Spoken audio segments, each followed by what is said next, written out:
Greetings, Nimrods. So, it's mid-February. Frog and I decided to go up to Maine to the camp and do a little winter camping. The last time I had been up there in February was probably about 1988, maybe.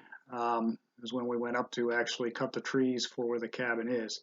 And it's tough to get up there in the winter because there's the road that the cabin's on is not improved, and it's about a quarter-mile walk from the place we park in the winter, where the plow turns around, as it were. And it's about two-thirds of that is uphill and one-third's downhill, as you can see with Frog coming down the hill fast. So we were pretty lucky. It was about 18 inches of packed snow on the ground. So last time I went up there, again, there was a lot more actually. But and it wasn't as cold as it could be. In fact, it was probably warmer than the last time I went at the end of November. I think in the night it was probably around 12 degrees, and during the day it was mid-20s. We did some snowshoeing. According to Frog's GPS on his fancy phone, went about 4 miles, which doesn't seem like much, and that's not really all that much for what we usually do up there. But going through the snow with those big snowshoes on, that whooped me.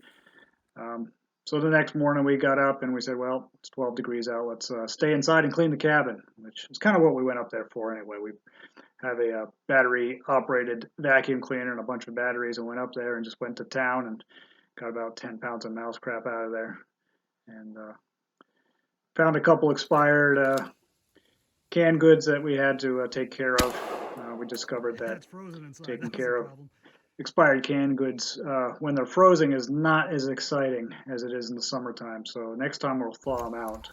They were in the cabin, but they're on the exterior wall, so they never thawed out, even though we had the fire going full bore.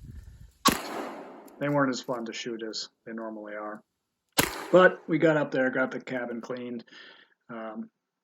We stayed all the day. We got up there in the mid-morning and stayed overnight, and then left mid-afternoon the next day and headed back to warmer, wetter southern New England instead of northern New England. We'll come back again. We like it up here. We really want to do snowshoeing again, so we're hoping to come up in March, and hopefully there's still some snow on the ground. So hope you join us. Hope you subscribe. Remember, Nimrod wants you to subscribe. Happy hunting, Nimrods.